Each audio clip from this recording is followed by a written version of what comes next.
सभी good afternoon. हाँ जी, सभी गुड आफ्टरनून। तो आज से हम AMRS की सब्जेक्टिव क्लासेस को स्टार्ट कर रहे हैं। और सब्जेक्टिव क्लासेस में हमने जो है काफ़ी ऑब्जेक्टिव क्लासेस को जो है कवर किया है। उसमें मैंने आपको एनाटॉमी फिजियोलॉजी के बारे में बताया है कि किस प्रकार से वहाँ पर प्रश्न बन सकते हैं। पर ये जो है सब्जेक्टिव क्लासेस रहेगी। इसमें जो अभी मैं जिन चीज़ों के ऊपर एक तो आपको कुछ पॉइंट्स बता देता हूँ इनको स्टार्ट करने से पहले। सबसे पहले हम यहाँ पर जो है जितनी भी हेडिंग्स वगैरह होगी आप देखेंगे इंग्लिश में लिखी हुई होगी, बाकी मटेरियल जो है वो हिंदी में होगा। तो मैं समझाऊंगा अगर वैसे, साथ साथ में कुछ इंग्लिश के टर्म्स आपको बताता रहूंगा। पर ये पूरा के पूरा जो मटेरियल है ये आपको इंग्लिश में प्रोवाइड हो जाएगा। हमारी टीम जो है वो लगातार कार्य कर रही है। इस संडे तक जो है वो आपको इंग्लिश में जो है इसका मटेरियल आपको मिल जाएगा। आपके अपने EMRS का जो फोल्डर है आपका, उसी के अंदर जो है हिंदी नोट्स, ये आप सभी के हैं, हिंदी और इंग्लिश नोट्स के नाम से अलग से फोल्डर मिल जाएगा। तो आप उसकी जो है प्रैक्टिस कर लीजिएगा। यहाँ पर जो है क्योंकि हम ज़्यादा डिले नहीं कर सकते, इन नोट्स बनने में थोड़ा सा समय लगता है, चीज़ों को टाइप होने में। तो आप थोड़ा सा सपोर्ट कीजिए, क्योंकि मैं भी जो आप लोगों के लिए जो है हम इंग्लिश का भी लेकर आ रहे हैं। तो इसलिए थोड़ा सा आपसे वक्त मांगता हूँ, पर संडे तक जो है वो चीज़ें सभी इंग्लिश में हो जाएगी। और फिर उसके बाद अगर हम क्लासेस में लेंगे तो हिंदी इंग्लिश इस प्रकार से हम जो है वो भी हम आगे से कर देंगे। कुछ टॉपिक हिंदी में होगा, फिर वैसे के वैसे सेम इंग्लिश में होगा। पर क्योंकि हम ज़्यादा डिले नहीं कर सकते, हमारा एग्ज़ाम अगर मैं बताऊँ तो 25 से 30 मार्च तक होने की संभावना है इसके बीच में। तो हमें जो है अब ज़्यादा समय जो व्यर्थ नहीं करना है, तो हम चीज़ों को यहाँ से समझते हुए चलते हैं। जो हिंदी मीडियम के जो स्टूडेंट्स हैं उनके लिए तो एकदम क्लियर हो जाएगा किस प्रकार से उनको जो है पॉइंट्स लिखने हैं। और जो इंग्लिश मीडियम के स्टूडेंट्स हैं उनको मैंने पॉइंट्स वगैरह मैं आपको सब बता दूंगा, चीज़ों को मैं समझा दूंगा। जो अंदर अंदर मटेरियल है वो जो चीज़ें ये है वैसे कि वैसे आपको इंग्लिश में मिल जाएगी। तो सेम चीज़ है, इसी में कोई किसी प्रकार की कोई दिक्कत नहीं आएगी। और बेस्ट टू बेस्ट जो हम कर सकते हैं आप सभी के लिए वो निश्चित रूप से किया जा रहा है। तो आप उसमें देख लीजिएगा। बफरिंग हो रही है सर, बफरिंग हो रही है या सभी को चीज़ें क्लियर है? एक बार थोड़ा कमेंट बॉक्स में बता दीजिए। क्या सही में बफरिंग हो रही है?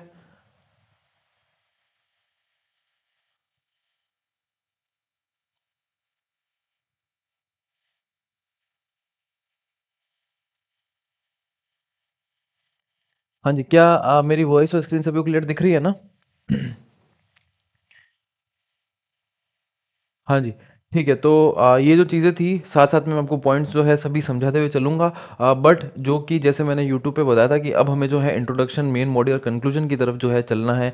साथ में किस प्रकार से जो कोई छोटा-मोटा डायग्राम हम बना सकते हैं, किस प्रकार से जो है हम लीनियर टेबल के माध्यम से जो है हम चीज़ों को बता सकते हैं। तो वो उसमें थोड़ा-सा आपको चीज़ों को ध्यान रखना है। प्लस दूसरी चीज़ यहाँ पर है कि जब हम क्वेश्चन को अटेम्प्ट कर रहे हैं तो हमें पहले 1 मिनट के अंदर सोचना है। जो हम लिखने वाले हैं उसके बारे में हमको सोचना है कि हम क्या लिखने वाले हैं और क्या हम किस प्रकार से जो है उसको फ्रेम करेंगे। क्योंकि अगर मान लो स्टार्टिंग में आपने वो चीज़ें लिख ली जो उससे ज़्यादा ताज्जुब नहीं रखती या उससे ज़्यादा मतलब नहीं रखती, तो वहाँ पर दिक्कत आएगी। क्योंकि आपके पास जो है एक लिमिटेड मतलब शीट पेपर, एक शीट ऑफ पेपर ही होगा। आपको अगर ये पॉइंट है कि भई शीट्स ऑफ पेपर जो है वो अधिक होंगे तो आपको कोई एक्स्ट्रा शीट वगैरह कुछ भी नहीं दिया जाएगा। मान लो आपको इतना सा अगर पेज दिया जा रहा है, हाफ पेज दिया जा रहा है, तो उसी के अंदर जो है आपको अपने टॉपिक को खत्म करना पड़ेगा। तो इस चीज़ की भी प्रैक्टिस आपको यहाँ से डालनी पड़ेगी। दूसरी चीज़ आपको यहाँ पर कि हमें यहाँ पर ज़्यादा नहीं लिखना है, हमें यहाँ पर कम लिखना है। क्योंकि अगर आप देखेंगे एक क्वेश्चन जो है हमारा सिर्फ 4 नंबर का है और 15 क्वेश्चन हमारे पास आएँगे। तो 4 नंबर के पेपर में आप ये सोचिए कि आपके पास सिर्फ 1 पेपर है। अब उस 1 पेपर में आप कितना अच्छा लिख सकते हैं वो यहाँ पर वैल्यू करेगा। तो इस बात आपको ध्यान रखना है, ठीक है। दूसरा पॉइंट ये है कि सब्जेक्टिव क्वेश्चंस को जब आप लिख रहे हैं तो पहले मैंने क्या बोला, फ्रेमवर्क करना है। कि सबसे पहले मैं थोड़ा इंट्रोडक्शन लिखूंगा, यानी कि क्या उसके बारे में मैं लिखना चाहता हूँ। फिर मैं उसका थोड़ा जो है मेन कॉन्टेक्स्ट लिखूंगा, और मेन कॉन्टेक्स्ट में जो मैं कुछ डायग्राम का भी प्रयोग कर सकता हूँ। और उसके बाद में जो है लास्ट में कंक्लूजन अगर वहाँ पर हो रहा है तो मैं कंक्लूजन को भी वहाँ पर लिखूंगा, ठीक है। तीसरी चीज़ हमको यहाँ पर प्रैक्टिस ये करनी है कि हमको जब हम अपने नोटबुक में जब सब्जेक्टिव प्रश्नों की पेपर तैयारी कर रहे हैं तो वहाँ पर हमको क्या लिखना है कि लाइन वाइज चीज़ों को लिखना है। एक लाइन वाली कॉपी लेनी है, आपको प्लेन कॉपी नहीं लेनी है। इस बात का आपको ध्यान रखना है, क्योंकि काफ़ी सारे स्टूडेंट्स ने जो है मुझे पर्सनली यहाँ पर भेजे भी थे जिस तरीके से वो लिख रहे हैं। और अंत में तो जो हमारा जो बैच बनेगा उन सब का जो है मैं मॉक टेस्ट जो यहाँ पर लेऊंगा एग्जाम से पहले, 5 दिन पहले, 7 दिन पहले। तो वहाँ पर जो है मैं आपको बताऊंगा भी कि हर एक से जो है आपके नोट्स मांगे जाएंगे, आपके जो आंसर्स है जो जिस तरीके से आप लिख रहे हैं वो आपसे मांगे जाएंगे। और मैं आपको बताऊंगा कि आपको कहाँ आपकी गलती हो रही है या कहाँ से जो है सुधार किया जा सकता है। तो जब कुछ स्टूडेंट्स ने जो है वो मुझे भेजे भी हैं, आप लोग भी सभी मुझे भेज सकते हैं, मैं आपको बता दूंगा जब मैं फ्री होऊंगा। तो उसमें यह है कि आपको इस चीज़ का ध्यान रखना है कि आपको लाइन वाली कॉपी लेनी है, क्योंकि क्या करते हैं बच्चे जो है लाइन वाली कॉपी नहीं लेते हैं, तो वहाँ पर भी दिक्कत आती है। तो इस बात का आपको ध्यान रखना है। क्लियर है भाई सभी को? ठीक है।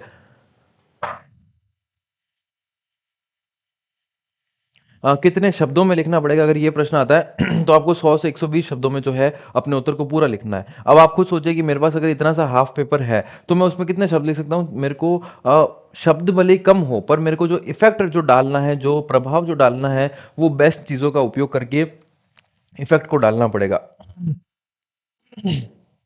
ठीक है, तो हम आगे चलते हैं। अब आज की क्लास में आगे चलते हैं। सबसे पहले हम जो है पार्ट ए का यूनिट 2 लेते हैं, यानी कि जो आपका सिलेबस है उसमें जो है भाग ए आता है यहाँ पर। और भाग ए के अंदर जो है हम सेकंड यूनिट से स्टार्ट करें, यानी कि यूनिट नंबर 2 से जो हम स्टार्ट करें। आप उसमें देखेंगे शारीरिक शिक्षा के शरीर क्रियात्मक पहलू, यानी कि physiological aspects of physical education. ये पूरी की पूरी जो चीज़ है वो आपको इंग्लिश में हूबहू मिलेगी। एक भी चीज़, एक भी जो वर्ड है उसका आपको अलग नहीं दिखेगा। ये ऐसे के ऐसे नोट जो है वो आपको इंग्लिश में मिल जाएंगे। देखिए ये इंग्लिश में जो है अगर मैं सीधा सीधा गूगल से ट्रांसलेट कर लूँ तो उसमें मज़ा नहीं आएगा, क्योंकि वहाँ पर चीज़ें जो है वो पूरी की पूरी चेंज हो जाएगी। तो यहाँ पर पूरी की पूरी टीम बैठी है, साथ में मैं भी बैठता हूँ। किस प्रकार से जो है हम सेम एग्जैक्ट चीज़ जो है वो इंग्लिश में करके आपको दे सकते हैं, क्योंकि वही चीज़ अगर हम लिखेंगे तो हमको नंबर मिलेंगे। अगर मैं यहाँ पर आपको गूगल ट्रांसलेट करके दे दूँ तो उसका कोई मतलब नहीं रहेगा। ठीक है। हाँ, सभी क्वेश्चन 120 शब्दों में लिखना है, बिल्कुल सभी क्वेश्चन, क्योंकि आप देखोगे सभी क्वेश्चन का जो वेटेज है वो 15 क्वेश्चन तो 4 नंबर का ही सभी का वेटेज है। हमने देखा कि 60 नंबर का तो क्या होगा कि अगर मैं थोड़ी सी पेपर के बारे में अगर मैं चर्चा कर लूँ तो यानी कि जो हमारा पेपर है जो हमारा पेपर होगा, मेंस का पेपर होगा, यानी कि मैं अगर कह सकता हूँ टायर 2 का जो हमारा पेपर होगा, वहां पर मैं कहता हूं कि दो तरीके से क्वेश्चन होंगे। अगर आप लोगों को पता भी होगा, एक जो है क्वेश्चंस कैसे होंगे, ऑब्जेक्टिव क्वेश्चंस यहाँ पर देखने को मिलेंगे।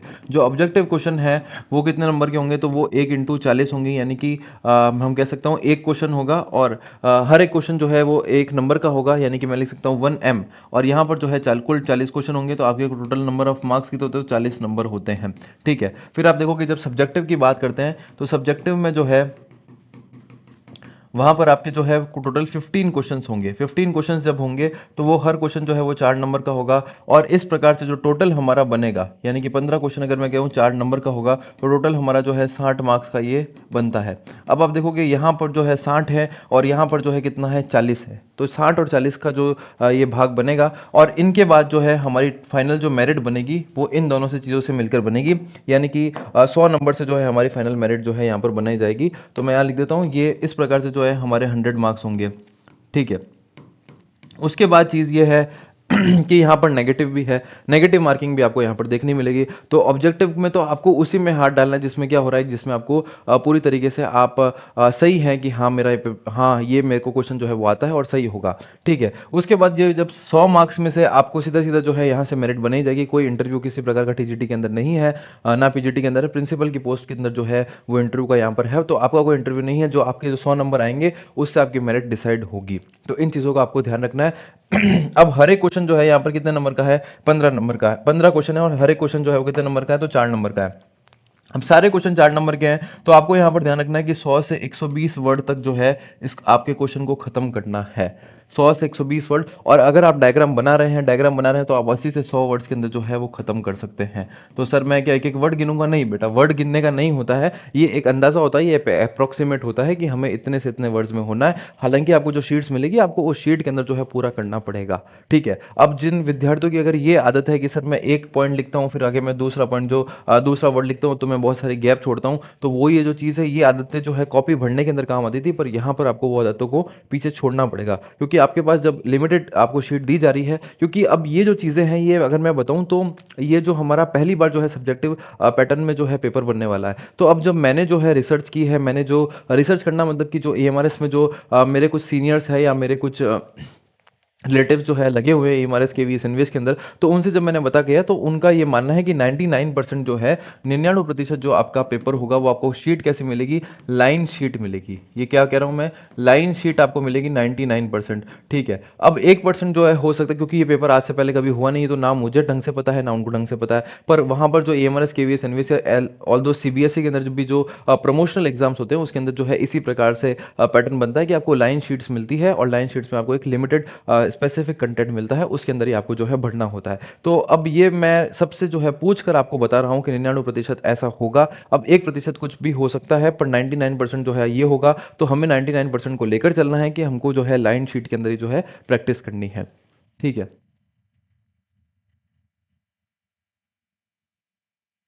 ईएमआरएस वालों का अलग ग्रुप बना दो ना सर जी व्हाट्सएप पर। सब वही भेज देंगे ताकि हम भी इम्प्रूवमेंट कर लेंगे। चलो ठीक है, हम ट्राई करेंगे कि आप लोगों का अगर कुछ ऐसा अलग ग्रुप होगा तो निश्चित रूप से हम बना देंगे।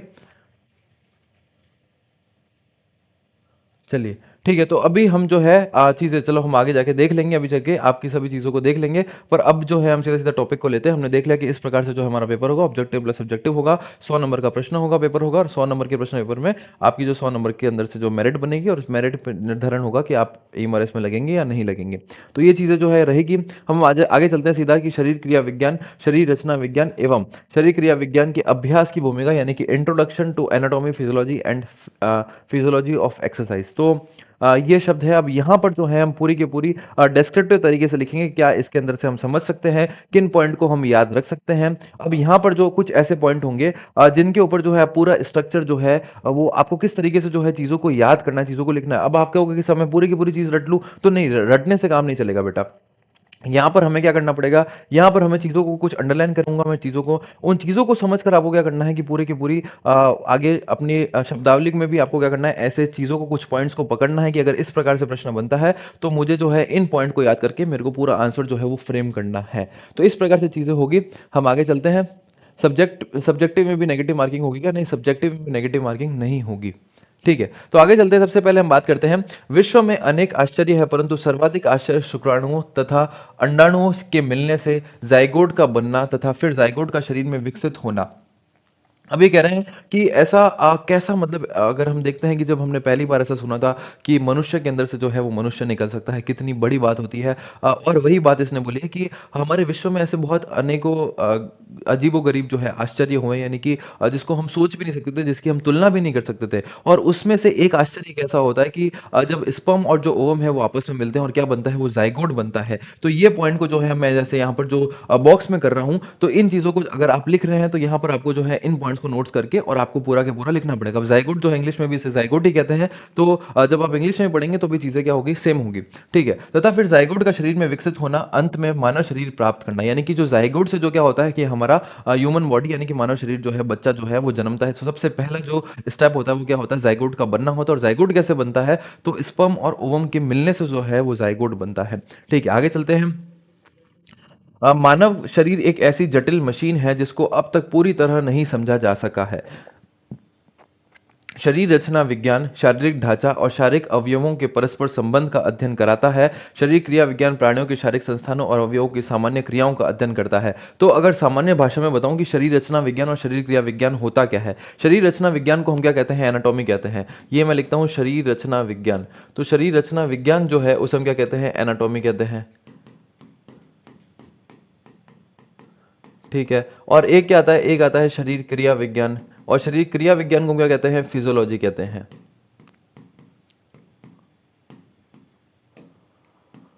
इसे हम क्या कहते हैं, इसे हम फिजियोलॉजी कहते हैं।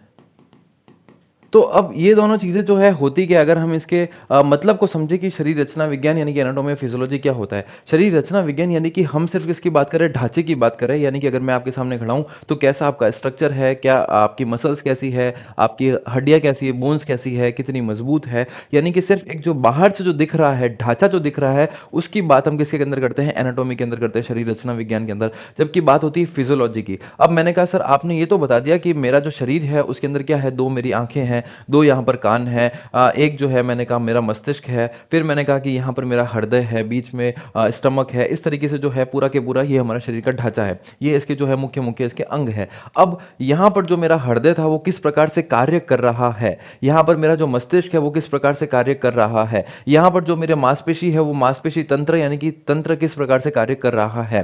तो कार्यों के अध्ययन जो है वो किसके अंदर करते हैं, हम फिजियोलॉजी के अंदर करते हैं। और उस ढांचे का अध्ययन किसके अंदर करते हैं, तो हम एनाटॉमी के अंदर करते हैं। तो ये दो इसके मुख्य पॉइंट होते हैं कि शरीर रचना विज्ञान यानी कि एनाटॉमी, एनाटॉमी के अंदर हम जो है शरीर का structure, body of structure, structure of body, ये हम कह सकते हैं शरीर के ढांचे का अध्ययन, संरचना का अध्ययन जो हम किसके अंदर करते हैं, तो एनाटॉमी के अंदर करते हैं। अगर बात आती है फिजियोलॉजी की, यानी कि अगर शरीर क्रिया विज्ञान की बात हुई है तो वहां पर हम उसके अंगों के कार्यों का अध्ययन करते हैं। यानी कि आपने ये तो बताया सर एनाटॉमी के अंदर ये अंग होते हैं, जैसे मैंने कहा कि अगर मैं आपके सामने खड़ा हूं तो मेरे दो हाथ है, दो पैर है, मेरी मसल्स है, मेरे स्केलेटल है यानी कि बोन्स है, मेरे अंदर हृदय है, लंग्स है, लिवर है, किडनी है, पैनक्रियाज है, स्टमक है।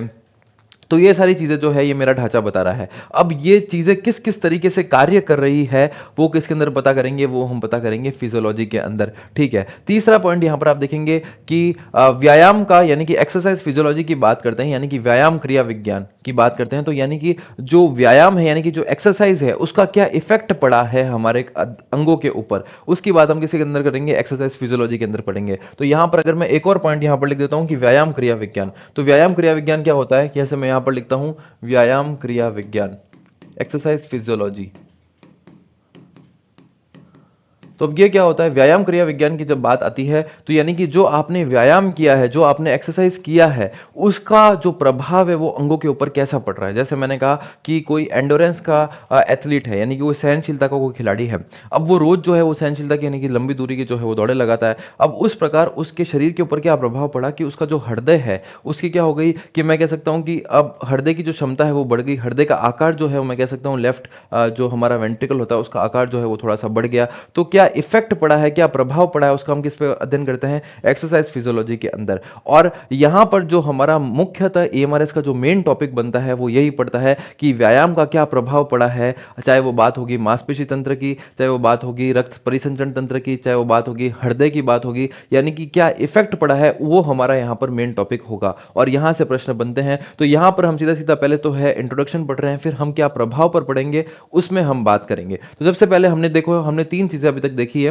कि एक सर शरीर रचना विज्ञान होता है यानी कि एनाटॉमी होता है, उस एनाटॉमी के अंदर हम शरीर के ढांचे की बात करते हैं यानी कि स्ट्रक्चर ऑफ बॉडी की बात करते हैं। दूसरा सर फिजियोलॉजी होता है, इसमें जो हमारा शरीर का ढांचा था, शरीर के अंग थे, स्ट्रक्चर ऑफ बॉडी था, वो किस प्रकार से सर कार्य कर रहा है यानी कि वर्क कैसे कर रहा है उसकी बात हम करते हैं फिजियोलॉजी के अंदर। ठीक है सर, फिर आता है एक्सरसाइज फिजियोलॉजी यानी कि व्यायाम क्रिया विज्ञान, तो जो व्यायाम हम कर रहे हैं उसका क्या प्रभाव पड़ रहा है हमारे अंगों के कार्यों पर, तो उसका हम प्रभाव देखते हैं किसके अंदर, एक्सरसाइज फिजियोलॉजी के अंदर। तो ये यहां पर तीन मुख्य शब्द थे और हमारा ये पूरा एएमआरएस का जो पार्ट बी है, यूनिट 1 का पार्ट बी, ये पूरा के पूरा इसी के ऊपर निर्भर करता है कि हमारा क्या प्रभाव पड़ा है, व्यायाम का क्या प्रभाव पड़ा है अलग अलग तंत्रों के ऊपर। तो उसी की हम यहां पर और वैसे ही प्रश्न यहां से बनेंगे, तो एक एक चीज को हम पढ़ेंगे। ये सिर्फ एक इंट्रोडक्शन है, इसको हम जो है जल्दी खत्म करके आगे की तरफ चलते हैं। तो इसने जो है शुरुआत में बताया कि एक मानव है यानी कि मनुष्य है। अब सबसे पहले जब अगर किसी के अंगों की बात करें तो सबसे पहले हम मनुष्य की बात करें कि मनुष्य कैसे बना, तो उसने बताया कि मनुष्य का जो है वो एक अजूबा होता है, यानी कि बहुत आश्चर्य की बात है कि जब स्पर्म और ओवन मिलकर जो है जाइगोट बनते हैं और जाइगोट जो है वो मनुष्य की पहली हम कह सकते हैं कोशिका होती है और वहां से जो है मनुष्य का निर्माण होता है। आगे हम चलते हैं कि शरीर क्रिया विज्ञान प्राणियों के शारीरिक संस्थानों और अवयवों की सामान्य क्रियाओं का अध्ययन है। शरीर क्रिया विज्ञान के अभ्यास का तात्पर्य है शारीरिक अंग अवयवों संस्थानों पर अभ्यास अथवा व्यायाम का होने वाला प्रभाव। ये देखो क्या व्यायाम का प्रभाव हो रहा है जो किसी सीमा तक मानव शरीर में परिवर्तन ला देता है, तो कुछ ना कुछ सीमा तक जो है वो परिवर्तन लेकर आता है। शारीरिक शिक्षा एवं खेलकूद के द्वारा शरीर क्रिया विज्ञान के प्रयोग के माध्यम से खेल विशेषज्ञ खिलाड़ियों के शारीरिक अंगों के आंतरिक तत्वों पर होने वाले प्रभाव का अध्ययन करते हैं।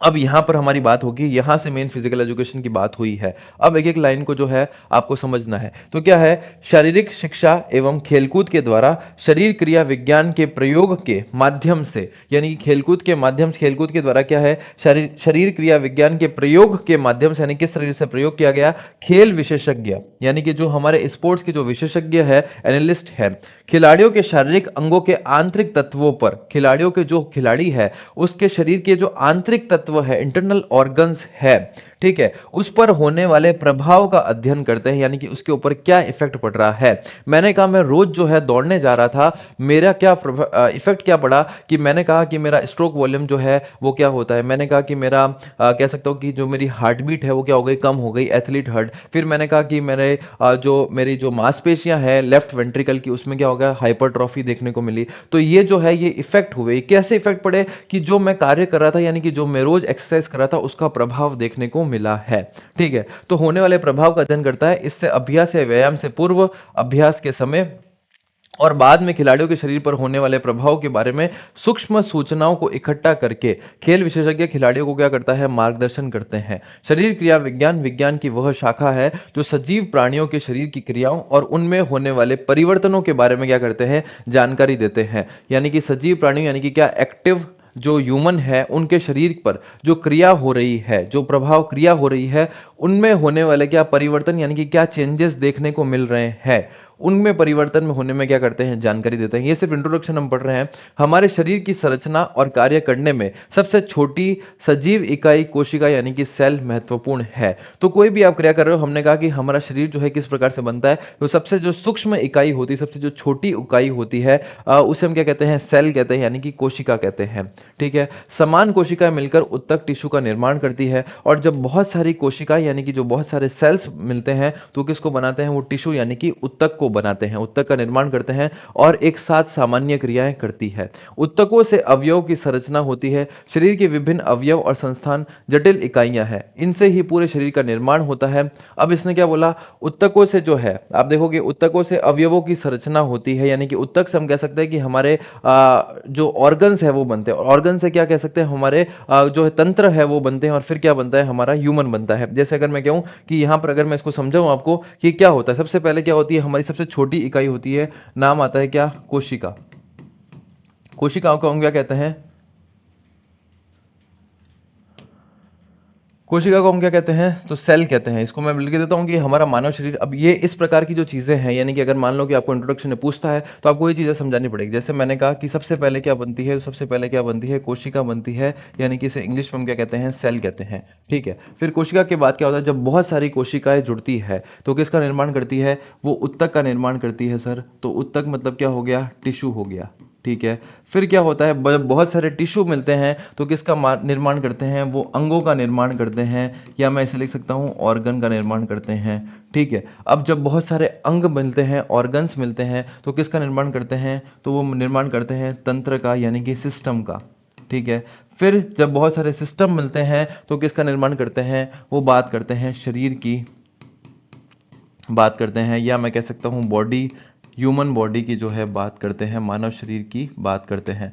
तो इस प्रकार से जो है ये हमारी चीज़ें जो है, संरचना जो है वो चलती है। ठीक है, अब सबसे पहले क्या हुआ, कोशिका बनी। अब कोशिका जो है हम कह सकते हैं कि सबसे छोटी कोशिका या सबसे पहली कोशिका कौन सी थी, तो हमने देखा था कि जाइगोट जो है वो बनता है मनुष्य के अंदर। तो जाइगोट बना, अब जाइगोट से फिर जब वो चीज़ें आगे और बढ़ती गई तो टिश्यू यानी कि उत्तक बने। उत्तक जब हमने पढ़ा था तो चार प्रकार के उत्तक होते हैं, एक होता है मस्कुलर टिश्यू, एक होता है नर्वस टिश्यू, एक जो होता है वो कनेक्टिव टिश्यू होता है यानी कि संयोजी उत्तक होता है, और एक जो है एपिथेलियल टिश्यू है। तो ये चार प्रकार के कुल क्या होते हैं, हमारे उत्तक बनते हैं। अब उत्तकों से क्या होता है, कोई भी हमारे शरीर का अंग बनता है, जैसे मैं कह सकता हूँ हृदय बना, जैसे मैंने कहा लंग्स बने, फिर मैंने बोला फेफड़े बने, तो इस या लीवर बना, तो इस प्रकार से अंग बने। अब जो एक क्या बना, एक तंत्र बना यानी कि एक सिस्टम बना। जैसे मैंने कहा कि रक्त परिसंचरण तंत्र, अब उसके अंदर क्या क्या चीज़ें काम कर रही है, मैंने कहा मैं लंग से जो है सांस ले रहा हूँ, फिर मैंने कहा कि मेरा हृदय जो है वो धड़क रहा है। तो इस प्रकार से ये काफ़ी जो भी चीज़ें, जितने भी अंग जो है इसके अंदर कार्य कर रहे हैं, उससे क्या बना, तंत्र यानी कि सिस्टम बना। और उसके अंत में क्या बना, उन सभी चीज़ों से, यानी कि जब बहुत सारे सिस्टम बनेंगे,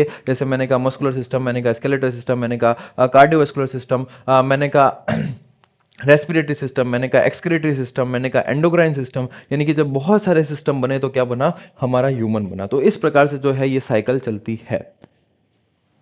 ठीक है, तो ये जो है साइकिल, अगर आपको इस तरीके से प्रश्न बनता है तो ये हम सबसे पहला डायग्राम जो है हम बना सकते हैं कि किस प्रकार से जो है मनुष्य का जो है निर्माण हुआ, यानी कि ह्यूमन बॉडी बनी। तो सबसे पहला डायग्राम, अब ये जो डायग्राम जो है मैं आपको बता रहा हूं वो आपको ध्यान रखने हैं। ठीक है, अब जैसे प्रश्न आया, अब आकाश शर्मा कह रहे हैं who is the father of anatomy and father of physiology. अब आकाश, अगर आप यहाँ पर बताएंगे तो मैं आपको बता दूंगा कि फादर ऑफ एनाटॉमी और फिजियोलॉजी कौन होते हैं। पर बात यह है कि ये सारी चीज़ें जो है मैंने, जो हमारी ऑब्जेक्टिव क्लासेस हुई है उसमें मैंने आपको सारी बता दी है। अगर आपने पूछा है कि फादर ऑफ जो है एनाटॉमी और फिजियोलॉजी कौन होते हैं, तो अगर मैं बात करूँ यहाँ पर एनाटॉमी की बात होती है तो नाम आता है ऑगस्ट क्रॉग का। यह हम बात करते हैं अरस्तु का नाम आता है। और जब हम फिजियोलॉजी की बात करते हैं तो नाम आता है क्लॉड बर्नार्ड का। तो इस प्रकार से जो है वो है, पर ये सारी जो चीज़ें हैं ये हमने जो हमारी ऑब्जेक्टिव क्लासेस थी उसके अंदर मैंने आपको बता रखा है, तो ये वहाँ पर आप रिपीट मत कीजिए। हाँ, अच्छा, आकाश शर्मा कह रहे हैं मुझे नहीं पता सर जी, तो आप वहाँ से जो है चीज़ों को देखिए, क्योंकि वहाँ से आपकी ऑब्जेक्टिव भी क्लियर होगी, यहाँ से आपकी सब्जेक्टिव की क्लियर होगी। तो हमें जो चीज़ें हैं, आपको जब दोनों देखेंगे तो आपको वहाँ से भी नॉलेज मिलेगी और यहाँ से किस प्रकार से लिखना है, जैसे मैंने आपको डायग्राम बना के बताया, तो इस प्रकार से चीज़ें जो है वो आपको यहाँ पर मैं आपको बताऊँगा। ठीक है, तो आगे हम चलते हैं। हमने अभी तक क्या देखा है, तो हमने देखा कि शरीर में जो है विभिन्न अंग प्रत्यंग, अब जो ये इतनी चीज़ें लिखी हुई है उसको मैंने सिर्फ क्या किया, एक डायग्राम से बता दिया। तो ये जो डायग्राम है, इस प्रकार के आपको अगर डायग्राम आप याद कर सकते हैं, तो क्योंकि अभी तक जो मैं अगर मुख्य मुख्य पॉइंट बताऊं, तो हमने क्या देखा, हमने तीन की परिभाषा देखी, हमने जो है एनाटॉमी की परिभाषा देखी यानी कि शरीर रचना विज्ञान की, हमने फिजियोलॉजी की परिभाषा देखी यानी कि शरीर क्रिया विज्ञान की, हमने जो है एक्सरसाइज फिजियोलॉजी की देखी यानी कि व्यायाम क्रिया विज्ञान की, हमने देखा कि किस प्रकार से जो है मनुष्य बनता है यानी कि जाइगोट बनता है, जाइगोट यानी कि स्पर्म और ओवम का मिश्रण होता है तो जाइगोट बनता है, और ये क्या है, एक आश्चर्य की बात है किस प्रकार से चीजें बनी है। फिर हमने देखा किस प्रकार से जो है आगे एक से दूसरी चीज और दूसरी तीसरी चीज जो है मिलकर ह्यूमन का, मनुष्य का जो है वो निर्माण होता है। ठीक है, हम देखते हैं इनमें से पूरे शरीर का निर्माण होता है। ये देखो पूरे शरीर का जो है निर्माण हो गया। शरीर के विभिन्न अंग प्रत्यंग इस प्रकार व्यवस्थित एवं संगठित होते हैं कि वे शरीर की विभिन्न जटिल क्रियाओं को मिलकर कर सके। शरीर की इस इकाई को संस्थान यानी कि सिस्टम कहा जाता है। तो हमने देखा सिस्टम तक आए, अब सिस्टम से हम जो है ह्यूमन की तरफ आएंगे। मानव शरीर एक जटिल मशीन की तरह है। मानव निर्मित किसी मशीन की भांति ठीक से कार्य करने के लिए शरीर को भी अच्छी देखभाल की जानी चाहिए, यानी कि जिस प्रकार से मशीन है वैसे ही वैसे अगर आपको भी अपने शरीर की क्या करनी पड़ेगी, देखभाल करनी चाहिए। मानव शरीर में वृद्धि और विकास होता है। यह गुण मानव निर्मित मशीन में नहीं है। उचित वृद्धि, विकास और शरीर को स्वस्थ बनाए रखने के लिए, ताकि कार्य करने की क्षमता बनी रहे, शरीर के लिए व्यायाम व अभ्यास की निरंतर आवश्यकता होती है। इससे शरीर के विभिन्न संस्थान व प्रणालियां सुचारू रूप से कार्य करती है। यानी कि अब हमें जो है हमारी जो ह्यूमन बॉडी है, इसको हमें क्या करना है, एक मशीन की तरह इसकी देखभाल करनी है। अब देखभाल कैसे करेंगे, तो देखभाल हमको करनी है क्या, व्यायाम से और अभ्यास से, यानी कि हमको जो है रोज रेगुलर जो है अभ्यास करना है, एक्सरसाइज करनी है। उससे क्या होगा, हमारे शरीर की क्या होगी, देखभाल होगी, और इसकी हमें क्या होती है, निरंतर आवश्यकता होती है। इससे शरीर के विभिन्न संस्थान व प्रणालियां सुचारू रूप से कार्य करती है। व्यायाम से शरीर के संपूर्ण भाग में रक्त परिभ्रमण संचार तीव्र होता है। जब हम एक्सरसाइज करते हैं तो वहां पर क्या होता है कि हमारा जो ब्लड फ्लो है यानी कि रक्त का परिसंचरण है, यानी कि जो सर्कुलेटरी सिस्टम है, वहां पर क्या करता है, पूरी तरीके से यानी कि तेज तरीके से क्या होता है, फास्ट तरीके से क्या होता है, फ्लो करता है। तीव्र तरीके से क्या कर रहा है, ब्लड ने क्या किया, फ्लो हुआ, यानी कि संचार कैसा होता है, तीव्र हो जाता है। श्वसन संस्था में सुधार आता है। पाचन क्रिया ठीक रहती है। स्नायु संस्था की कार्यक्षमता में वृद्धि होती है। तो ये इसने बताया, इसने कहा कि जिस प्रकार से हमारा ह्यूमन बना होता है, अब एक मानव शरीर क्या होता है, एक मशीन की तरह होता है। जिस प्रकार से आप मशीन को भी बार बार ऑयलिंग देते हैं, उसकी देखभाल करते हैं, उसको ढंग से संभाल के रखते हैं, वैसे ही मानव शरीर को भी क्या होता है, बार बार रोज जो है व्यायाम की आवश्यकता होती है, अभ्यासों की आवश्यकता होती है, और वो जो है निरंतर रूप से किया जाना चाहिए। वो इसने इस पॉइंट में बोला है। प्लस इसने क्या बोला है कि अगर हम निरंतर रूप से जो है व्यायाम एक्सरसाइज करते हैं तो हमारा क्या होता है, जो श्वसन संस्था में क्या होता है, सुधार आता है। पाचन क्रिया जो है वो ठीक होती है, यानी कि डाइजेस्टिव सिस्टम क्या होता है, ठीक होता है, और साथ में जो है स्नायु संस्था की भी कार्यक्षमता में क्या होती है, वृद्धि होती है। तो ये चीजें अभी तक हमने देखी है। अब हम सीधा चलते हैं मांसपेशी संस्था यानी कि मस्कुलर सिस्टम की तरफ। अब मस्कुलर सिस्टम क्या होता है, कैसे होता है, तो वो सारी चीजें जो है आपको जो क्लास मिली है उसके अंदर हमने ऑब्जेक्टिव क्लास में हमने बता रखा है। अब यहां पर हम सीधा उसकी बात करेंगे कि हमें जो है सब्जेक्टिव के अंदर किस प्रकार से लिखना है, हमने सब्जेक्टिव के अंदर किस प्रकार से लिखना है उसके बारे में हम बात करेंगे। आकाश शर्मा, अगर आपको पता नहीं है तो मैं आपको बता दूं, जितने भी ईएमआरएस के जो विद्यार्थी देख रहे हैं, जब भी आप हमारा एप्लीकेशन खोलोगे, आप पेड कोर्स में जाओगे तो वहां पर आपको ईएमआरएस केवीएस एनवीएस का बैच मिलेगा।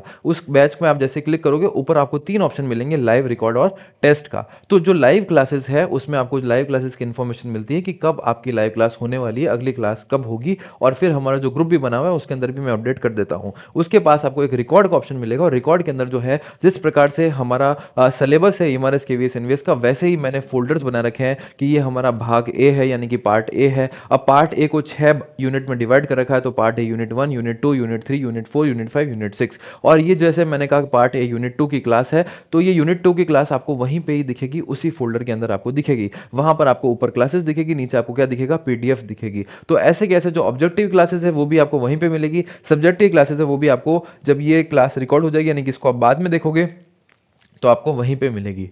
तो आप वहां से जो है आपको चीजों को देखना है। ठीक है, अब मैं कहता हूं मांसपेशी संस्था यानी कि मस्कुलर सिस्टम की बात करते हैं। तो मांसपेशी विशेष प्रकार का उत्तक है, यानी कि हमने कहा कि अगर मैं बात करूं, तो अगर मैं थोड़ा सा बताऊं कि उत्तक क्या है, तो मैंने कहा उत्तक क्या होता है, यानी कि जो टिश्यू है वो क्या होता है, तो टिश्यू कैसे बनता है, तो वो चीज़ हमने बोली थी कि कई सारी कोशिका मिलकर क्या करती है, टिश्यू का निर्माण करती है। कई सारी कोशिका मिलकर ऊतक का निर्माण करती है।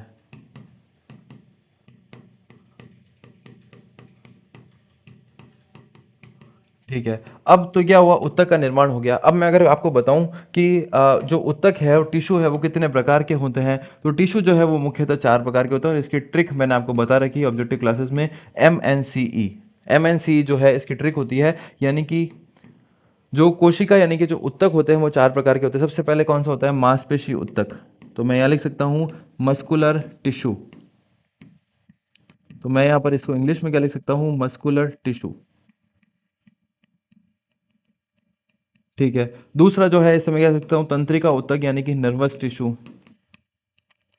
तो मैं यहाँ पर जो है नर्वस लिख देता हूँ, आप आगे देख लेना इसका मतलब क्या है, नर्वस टिश्यू है। फिर आप क्या लिखोगे, कनेक्टिव टिश्यू। कनेक्टिव टिश्यू को जो है हम कहते हैं संयोजी ऊतक। संयोजी जो है हम इसे कहते हैं। और लास्ट आता है एपिथेलियल। इसे जो है एपिथेलियल भी कह सकते हो और उपकला ऊतक भी कह सकते हो। तो इंग्लिश में जो है इसे हम कहते हैं एपिथेलियल, और फिर इसे हम कहते हैं क्या, उपकला ऊतक।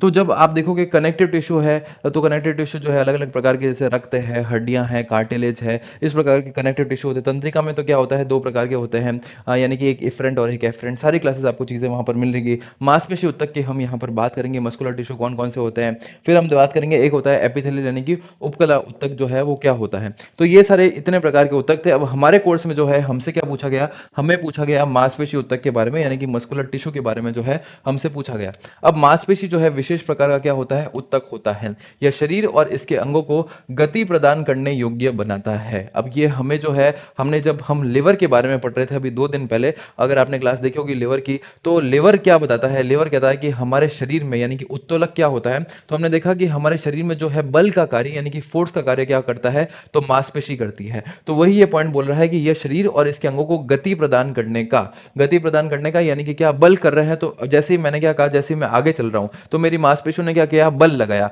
उस बल लगाने से मेरे को क्या मिल रही है, गति मिल रही है। तो वही बात कर रहा है कि इस अंगों को गति प्रदान करने और योग्य बनाता है, यानी कि गति प्रदान करने के लिए योग्य बनाता है। यह शरीर को आकार भी देता है। अब मेरी मांसपेशियां, जैसे मैंने कहा कि हम क्या करते हैं, मैंने कहा कि मैं रोज जो है वो दौड़ता हूं। अब मैं जो है, मेरा फ्रेंड है, उसको मैं दिखा रहा हूं कि यार देखो मेरी गैस्ट्रोनेमियस जो मांसपेशी है, यानी कि जो मेरी पिंडली की मांसपेशियां देखो किस प्रकार से इंप्रूव हो गई। फिर मैंने कहा मेरी क्वाड्रिसेप देखो, मैंने कहा मेरी हैमस्ट्रिंग मांसपेशी देखो किस प्रकार से जो है यहाँ पर कट आ रहे हैं, यानी कि इसने मेरे शरीर को क्या दिया है, आकार दिया है। ठीक है। मांसपेशियां शरीर के कुल भार का कितना होता है, 40 से 45% तक को होती है। अब इसने एक और पॉइंट बोल दिया कि मैंने कहा मेरे शरीर का वजन, जैसे मैं कहता हूं कि उदाहरण के लिए मैंने कह दिया कि किसी के शरीर का वजन जो है 100 किलो है, 100 किलो में से 40 से 45 किलो जो भार होगा वो किसका होगा, उसकी मांसपेशियों का होगा। 40 से 45 किलो भार किसका होगा, मांसपेशी का होगा, क्योंकि इसने क्या बोला, शरीर के कुल भार का कितना होता है, 40 से 45% होती है। तो इस पॉइंट को, ये पॉइंट जो है ये हमें ध्यान रखना है कि मांसपेशी जो है क्या है, एक प्रकार का ऊतक है। यानी कि अगर इसको मेरे को एक्सप्लेन करना है, मैंने कहा ऊतक 4 प्रकार के होते हैं, उसमें से एक मांसपेशी जो है वो विशेष प्रकार का ऊतक है। ये शरीर को क्या करता है, गति प्रदान करने के लिए क्या करता है, योग्य बनाता है। ये शरीर के कुल भाग का कितना होता है, 40 से 45% होता है। तो ये जो है आपको जब ऐसे प्रश्न पूछे जाएंगे, तो अब ये मैं कह सकता हूं ये हमारा क्या है, इंट्रोडक्शन बनता है। तो ये हमारा क्या बनता है, इंट्रोडक्शन बनता है। इसको जो है, इसलिए मैंने इस पेज पर जो है इतना ही भाग लिखा है। तो आपको भी ऐसे लिखना पड़ेगा, जब मस्कुलर की बात होती है, मांसपेशी की बात होती है, तो आपको क्या लिखना है, इस प्रकार से जो है इंट्रोडक्शन लिखना है। अब मेरा इंट्रोडक्शन देख लो, आप 4 लाइन में खत्म हो चुका है। तो इसी प्रकार से आपको इंट्रोडक्शन लिखना पड़ेगा। आप देखोगे हमारे शरीर में 3 प्रकार की मांसपेशियां होती है। अब इसने बात किसी की है, मांसपेशी की बात की है। तो शरीर में कितने प्रकार की होती है, 3 प्रकार की होती है। कौन कौन सी होती है, सबसे पहले इसने बोला है ऐच्छिक मांसपेशियां। ऐच्छिक को क्या बोलते हैं, हम वॉलंटरी बोलते हैं।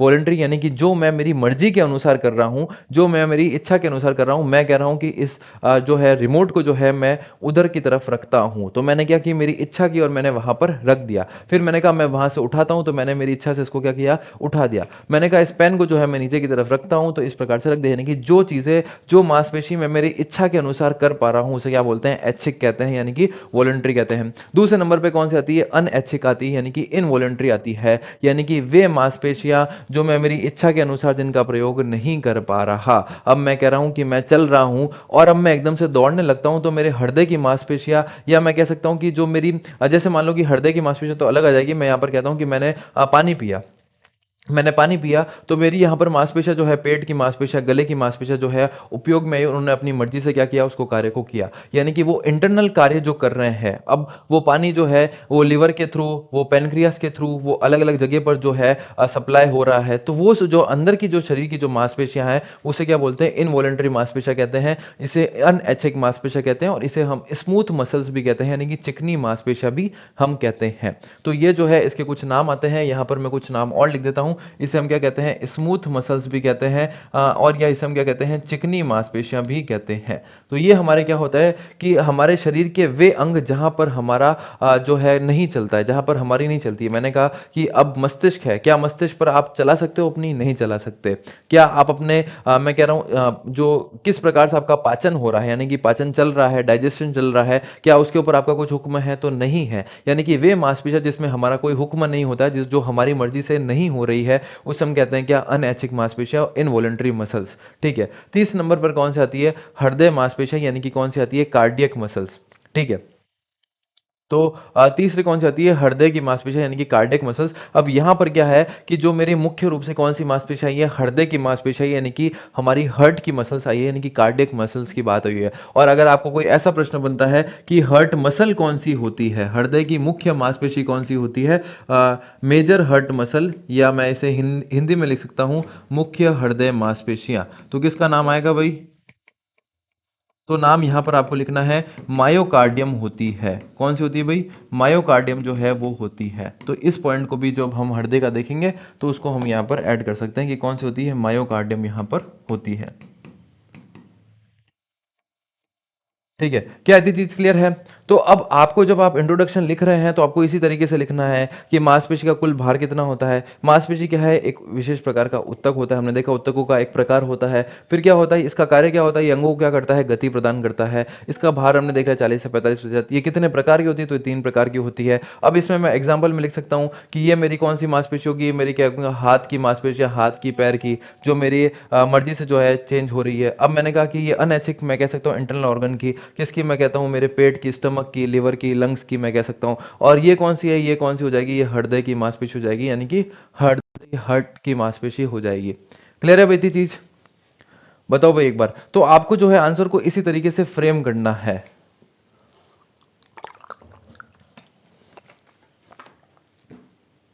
हाँ भाई, सभी को समझ आ रहा है अभी तक, क्या इतनी चीज क्लियर हो रही है।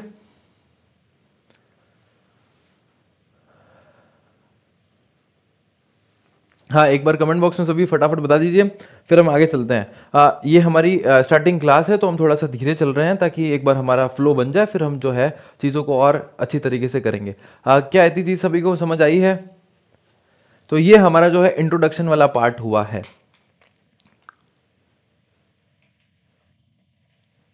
अब जो हमने यहाँ पर इंट्रोडक्शन में लिखा था, अब हम जो है एक एक को जो है मेन बॉडी की तरफ जाएंगे, यानी कि एक एक मांसपेशी को जो है हम बनाकर बताएंगे, या हम एक एक मांसपेशियों के बारे में थोड़ा डिटेल में लिखेंगे।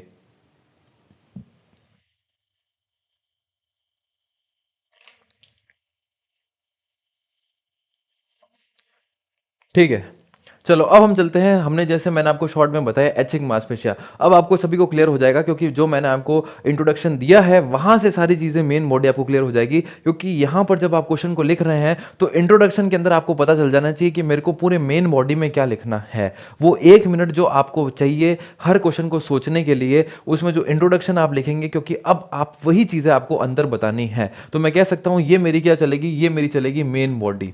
ठीक है, तो अब इस मेन बॉडी के अंदर मैं क्या क्या लिखने वाला हूं, तो मैं लिखता हूं ऐच्छिक मांसपेशियां कौन कौन सी होती है, वॉलंटरी मसल कौन कौन सी होती है। तो आप देखोगे इस प्रकार की पेशियां हमारी इच्छा के अनुसार, ये देखो ये कुछ पॉइंट है, ये आपको अंडरलाइन करने हैं। अब यहां पर फॉर्मेटिंग की भी बात आएगी भैया, क्योंकि आपको क्या क्या अंडरलाइन करना है। तो ये पॉइंट जो है सिर्फ इच्छा के अनुसार कार्य करती है, ये पूरा के पूरा बता देगा कि हमारी वॉलंटरी मसल्स, ऐच्छिक मांसपेशियां कौन कौन सी होती है। तो मैंने कहा इच्छा के अनुसार कार्य करती है, जैसे हाथ और पैर की मांसपेशियां, तो ये कुछ उदाहरण भी आप यहां से अंडरलाइन कर सकते हो, और बाकी ये पॉइंट आपको अंडरलाइन करना है। ठीक है, सूक्ष्मदर्शी यंत्र से देखने पर ये पेशियां पट्टीदार या धारीदार दिखाई देती है, अतः इन्हें धारीदार पेशियां यानी कि स्टेटेड मसल्स भी कहते हैं। यानी कि ये बोल रहा है कि अगर आप माइक्रोस्कोप से देखोगे तो ये मांसपेशियां कैसी होगी, धारीदार यानी कि लाइनिंग वाली होगी, और उन लाइनिंग मांसपेशियों को, धारीदार मांसपेशियों को हम क्या कहते हैं, स्टेटेड मसल्स हम कहते हैं। तो ये पॉइंट आपको लिखना है।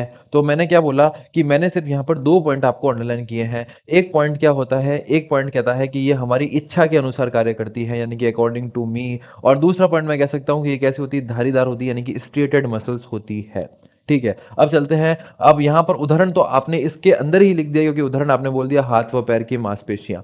ठीक है, आगे हम चलते हैं। अनैच्छिक मांसपेशियां कौन कौन सी होती है, तो यानी कि इनवॉलंटरी मसल्स कौन सी होती है। इस प्रकार की पेशियां भागवीय इच्छा के अधीन नहीं होती है, यानी कि हमारी इच्छा के अधीन क्या होती है, नहीं होती है, हमारे नियंत्रण में नहीं होती है। इस प्रकार की पेशियां आप देख लो, आपको उसने उदाहरण दे दिया, गुर्दे यानी कि किडनी में होती है, आंत यानी कि इंटेस्टाइन आदि में पाई जाती है। तो ये हो गया कौन से, दूसरे प्रकार का। तो ये पहला, ये दूसरा, और ये क्या हो जाएगा, तीसरा। अब यहां पर इसने उदाहरण नहीं देकर इसने बता दिया कि यहां पर ये पेशियां पाई जाती है। अब तीसरी मांसपेशी कौन सी होती है, हृदय की पेशियां होती है, इसे हम क्या कहते हैं, कार्डियक मसल्स कहते हैं। ठीक है, ये पेशियां केवल हृदय भीति में पाई जाती है, यानी कि हृदय के अंदर ही पाई जाती है। ठीक है, मनुष्य के संपूर्ण वजन का जो है 45% भाग मांसपेशियों का होता है। अब यहां पर जो है इसने इसके अंदर बस इतनी सी बात बोली है कि ये जो मांसपेशियां है किसके अंदर कार्य होती है, हृदय के अंदर पाई जाती है। अब इसने जो है अंत में जो है कंक्लूजन भी लिखा है। अब देखो आप यहां पर कंक्लूजन किस प्रकार से आप लिख सकते हो, तो मैंने जो है चीजें वही, देखो वही चीज आ रही है, मनुष्य के संपूर्ण वजन का 45% भाग मांसपेशियों का होता है।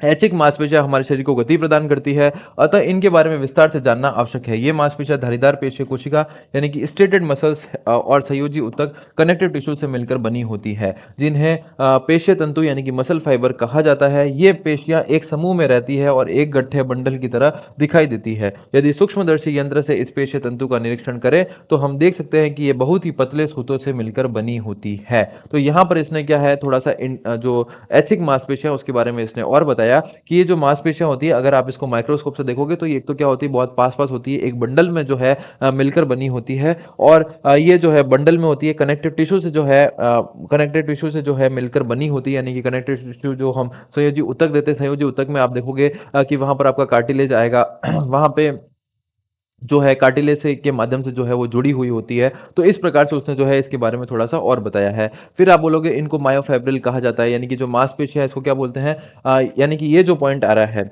यानी कि इस पेशी का निरीक्षण करें तो हम देख सकते हैं कि बहुत ही पतले सूत्रों से बनी होती है, और जो पतले सूत्र है यानी कि जो मांसपेशी के अंदर जो सबसे संरचनात्मक इकाई होती है उसे हम क्या कहते हैं, मायोफाइब्रिल कहते हैं। तो अगर आपको ये पॉइंट जोड़ने हैं, यानी कि अगर क्वेश्चन जो है, अगर आपको चीजें जो भूल रहे हो, अब जो है इसको मैं अंत में क्या है पूरा के पूरा एक आपको 5 लाइन में आपको करके बताऊंगा किस प्रकार से प्रश्न को जो है वो छोटा किया जा सकता है। ठीक है, अब आपके बारे में आपको जो है यहाँ पर अधिक जानकारी मैं दे रहा हूं, ताकि जो चीज अगर आप मान लो कोई चीज भूल जाते हो तो इनको भी आप लिख सकते हो। तो मांसपेशी की जो संरचनात्मक या सुरचनात्मक इकाई होती है, सूक्ष्मात्मक इकाई होती है, यानी कि एकदम स्मॉल स्ट्रक्चर होती है, उसके अंदर क्या होती है, मायोफाइब्रिल होती है, यानी उसको क्या कहते हैं, मायोफाइब्रिल कहते हैं। इन मायोफाइब्रिल में एक्टिन और मायोसिन जो है होता है, जो पेशीय संकोचन मसल कॉन्ट्रैक्शन को क्या करता है, संभव बनाता है। फिर मांसपेशी की कार्यक्षमता, उसकी संरचना, उसका आकार, परिमाण और उसकी परिधि पर निर्भर करती है। हमारे शरीर की मांसपेशियों में दो प्रकार के पेशी तंतु यानी कि मसल फाइबर्स पाए जाते हैं। एक होता है सफेद तंतु यानी कि व्हाइट फाइबर्स, और एक होता है लाल यानी कि रेड फाइबर्स। सफेद तंतु जो है वो फास्ट ट्विच मसल फाइबर के नाम से भी जाने जाते हैं, इनके कारण ही शक्ति और गति से संबंधित क्रिया संभव हो पाती है। लाल तंतु स्लो ट्विच मसल फाइबर्स के रूप में जाने जाते हैं, जिन्हें सहन शक्ति, एंडोरेंस संबंधित क्रियाएं संभव हो पाती है। तो इसने क्या किया, इसने थोड़ा सा मांसपेशियों के बारे में सबसे पहले इसने मांसपेशियों के प्रकार बताए। फिर इसने जो है मांसपेशियों के बारे में बताया कि हमारे शरीर का जो भार का होता है कितना, 40 से 45% होता है। फिर इसने जो चीज़ें जो बताई, इसने बताया कि जो हमारी मांसपेशी होती है उसकी सबसे छोटी जो इकाई होती है उसे हम क्या कहते हैं, मायोफाइब्रिल कहते हैं। यानी कि मायोफाइब्रिल क्या होता है, कुछ पेशी तंतु होते हैं, और ये जो पेशी तंतु है इनके अंदर क्या होता है, दो प्रकार के प्रोटीन पाए जाते हैं, एक होता है एक्टिन और एक होता है मायोसिन। तो इन दोनों की वजह से क्या होता है कि हमारा संकुचन यानी कि कॉन्ट्रैक्शन जो है वो हो सकता है।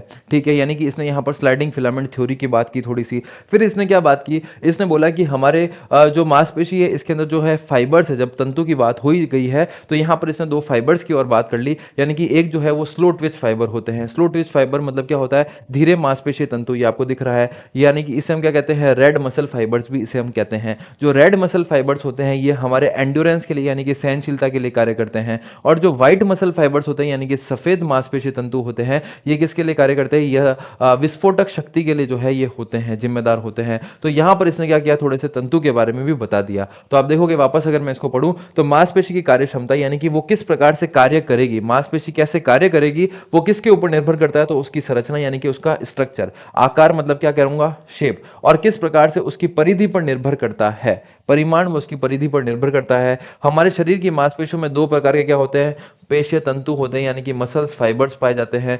सफेद तंतु होता है और एक कैसा होता है, लाल तंतु होता है, यानी कि व्हाइट मसल फाइबर और रेड मसल फाइबर। ठीक है, जो फास्ट ट्विच मसल फाइबर है इसे हम कहते हैं, ये क्या होता है, इनके कारण जो है शक्ति और गति से संबंधित क्रिया, या फिर मैं कह सकता हूं विस्फोटक शक्ति। विस्फोटक शक्ति में क्या होता है, इन दोनों चीजों का क्या होता है, मिश्रण होता है। शक्ति और गति का मिश्रण किसके अंदर होता है, विस्फोटक शक्ति से। तो विस्फोटक शक्ति से संबंधित क्रिया जो है संभव हो पाती है। लाल तंतु जो है यानी कि स्लो ट्विच तंतु, स्लो ट्विच मसल फाइबर्स के रूप में जाने जाते हैं, जिन्हें क्या होता है, सहन शक्ति संबंधित क्रिया संभव होती है। तो यानी कि ये इसने जो चीज है थोड़ा मांसपेशी के बारे में बता दिया कि मांसपेशी क्या होती है।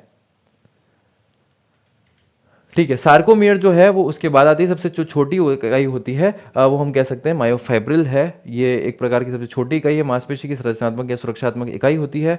और उसके बाद जो है हम देखते हैं सार्कोमियर वगैरह चीज़ें आती है। तो ये जो चीज़ है ये इसने जो है पूरा मांसपेशी के बारे में बता रखा है, कि इसने बताया मांसपेशी क्या होती है, मांसपेशी यानी कि मसल टिश्यू क्या होता है। उसने स्टार्ट किया था मसल टिश्यू से, स्टार्ट किया था। फिर इसने बताया था कि मांसपेशी जो है कितने प्रकार की होती है। फिर जो है इसको थोड़ी व्याख्यात्मक रूप में बताया। फिर इसने बताया कि मांसपेशी बनती कैसे है।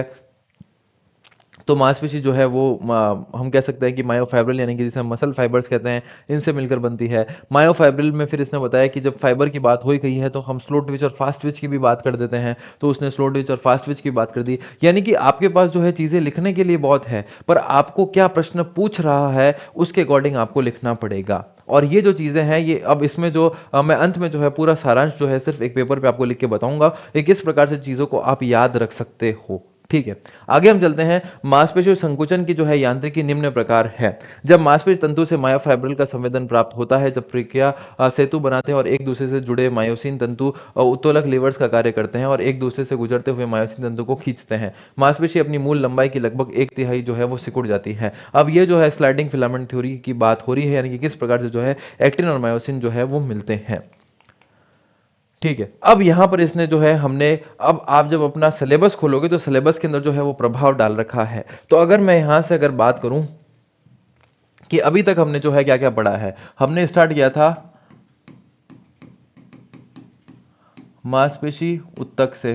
ठीक है, इसे मैं क्या लिख सकता हूं, मसल टिश्यू से जो है हमने स्टार्ट किया था।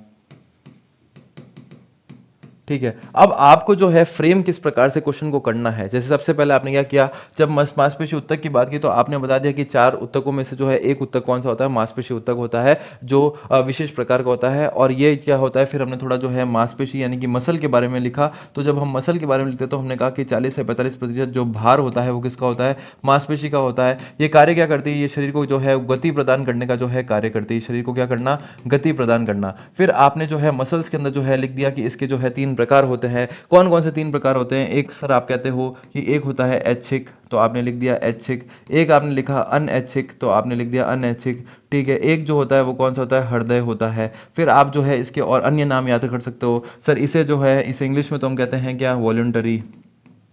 और इसे जो है मैं ये भी लिख सकता हूँ स्केलेटन, या इसे मैं जो है कंकालिया भी लिख सकता हूँ। तो ये मैंने लिख दिया। फिर इसे मैं क्या कहता हूँ, अनऐच्छिक, यानी कि इसे मैं क्या लिखता हूँ, इनवॉलंटरी कहता हूँ। ठीक है, फिर इसे मैं क्या लिख सकता हूँ, इसे मैं जो है स्मूथ लिख सकता हूँ, यानी कि चिकने लिख सकता हूँ। ठीक है, फिर इसे मैं क्या कर सकता हूँ, ये तो सिर्फ मेरी कौन सी हो जाएगी, हर्ट की होगी। तो ये मैंने तीन में जो है बांट दिया। ठीक है, ये मैंने जो है तीन प्रकार में मैंने बांट दिया। फिर जब मैंने और मस्पेशल की बात की कि बनी कैसे है, तो आपने बोला कि बनी है सर मायोफाइब्रिल के द्वारा। अब मायोफाइब्रिल के अंदर आपने बात किया तो मायोफाइब्रिल के अंदर क्या होता है, एक होता है एक्टिन, एक होता है क्या, मायोसिन। यानी कि ये दोनों मिलकर क्या करते हैं, हमारे शरीर को जो है वो संकुचन यानी कि कॉन्ट्रैक्शन प्रदान करते हैं। ठीक है, फिर आपने क्या लिखना है, फिर आपने इसके अंदर लिखना है कि अब जब बात आई गई है, फाइबर की बात हुई है यानी कि तंतु की बात हुई है, तो क्या हो, कौन कौन से दो होते हैं सर? एक होता है फास्ट, एक होता है क्या, स्लो। फास्ट वाले को हम क्या कह सकते हैं, वाइट मसल फाइबर। इसे हम क्या लिख सकते हैं, रेड मसल फाइबर। तो ये चीज़ भी हमने देख ली। ये किसके लिए होता है, ये मैं कह सकता हूँ गति व शक्ति के लिए। सर ये किसके लिए होता है, ये होता है सहनशीलता के लिए। तो जितनी भी चीज़ मैंने पढ़ी थी सबको जो है मैंने इतने से पेपर के ऊपर जो है आपको इलेबरेट करके एक व्याख्या के रूप में जो है बता दी है। अब आप इसके अंदर अगर जैसे और जोड़ना चाहो आप लिखोगे 639 जो है मसल्स हमारे शरीर के अंदर जो है पाई जाती है। और जितनी भी चीज़ें आप ऑब्जेक्टिव में जब आप पढ़ेंगे तो इसमें और डिटेल है, पर हम जो है सब्जेक्टिव को इस प्रकार से जो है हम फ्रेम कर सकते हैं कि मैं क्या क्या चीज़ें जो है इसके अंदर लिखने वाला हूँ। अब जब आपके सामने मसल का टॉपिक आएगा तो इतनी सारी चीज़ें जो है ये तो बहुत कम है, पर इतनी चीज़ों में जो है सफिशियंट है कि हम 100 से 120 वर्ड जो है आराम से लिख सकते हैं। हाँ, अब जैसे फिर आप जो है टाइप 1, फिर टाइप 2 ए, टाइप 2 बी, टाइप 2 एक्स की बात कर रहे हैं। ये जो चीज़ें हैं जो मैंने ऑब्जेक्टिव में आपको पूरी बता रखी है कि ए कैसा होता है, बी कैसा होता है, एक्स कैसा होता है, ये जो है थोड़ा ज़्यादा डिटेल में चला जाता है क्योंकि इतना जो है हमारे पास ना तो समय होगा, ना जो है हमारे पास इतना लिखने की जो है आपके पास पेज मिलेगा। तो ये जो चीज़ें हैं वो ज़्यादा डिटेल में है। अगर आपके पास ये नॉलेज अगर आपने ऑब्जेक्टिव क्लासेस से ले रखा है कि टाइप 2 ए, टाइप 2 बी, टाइप 2 एक्स, यानी कि इस प्रकार से क्वेश्चन जो है वो आपको ऑब्जेक्टिव क्वेश्चन के अंदर निश्चित रूप से पूछे जाएंगे कि सबसे तेज कौन सा होता है। तो आपको मैं प्रश्न ऑप्शन दूँ, टाइप 2 1 क्या सॉरी टाइप 1, टाइप 2 ए, टाइप 2 बी और टाइप 2 एक्स। तो इस प्रकार से जो प्रश्न है वो आपको सब्जेक्टिव के ऑब्जेक्टिव के अंदर जो है वो पूछे जा सकते हैं।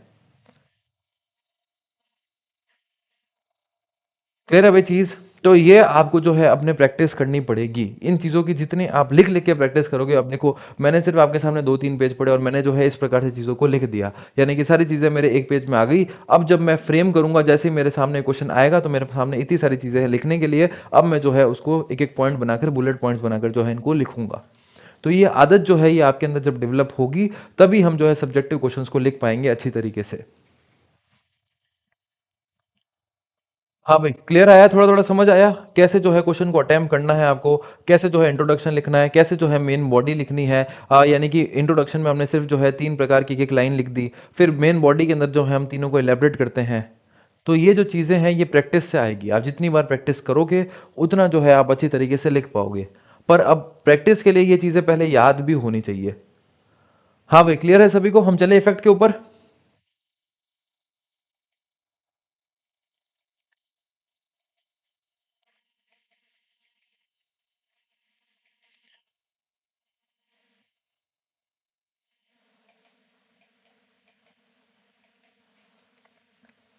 चलिए हम चलते हैं, अब इफेक्ट के ऊपर चलते हैं कि हमारे मांसपेशी संस्था पर जो है व्यायाम का क्या प्रभाव पड़ता है, यानी कि effect of exercise on muscular system. यानी कि अब बात हो रही है एक्सरसाइज फिजियोलॉजी की कि क्या प्रभाव पड़ेगा, व्यायाम का क्या प्रभाव पड़ेगा। तो हम बात करते हैं वर्तमान सभ्य समाज में हम यह जानते हैं कि व्यायाम स्वास्थ्य और ठीक ठाक बने रहने के लिए अच्छा है, परंतु हम में से अधिकतर यह नहीं जानते कि कैसे और क्या विशेष लाभ हम नियमित व्यायाम से उठा सकते हैं। कुछ अच्छे परिणाम उचित व्यायाम के अभ्यास से मिल सकते हैं, जैसे पेशी तान यानी कि मसल टोन में अत्यंत वृद्धि हो सकती है, बेहतर आसन यानी कि एक अच्छा पोस्चर, थकान में कमी यानी कि जो फटीग है वो कम होगा, अच्छा और स्वस्थ अनुभव होता है।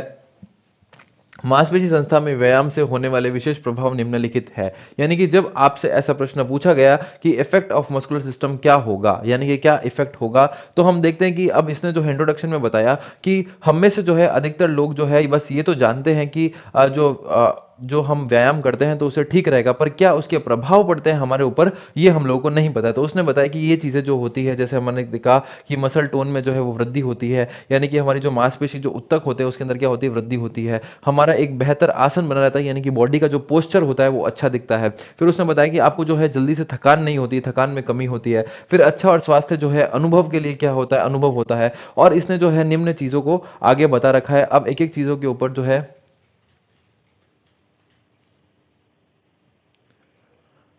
फिर जो है आकाश शर्मा, ये आप एक बार जो है आपकी क्लास देखना, ऑब्जेक्टिव क्लास, क्योंकि अगर हम उसमें आपको जो है सारी चीज़ें क्लियर हो जाएगी। अगर फिर भी आपको दिक्कत आए तो आप मेरे को जो है पर्सनली व्हाट्सअप कर देना। ये सारी चीज़ें जो आप पूछ रहे हो ये सब मैंने ऑब्जेक्टिव क्लासेस में बता रखी है।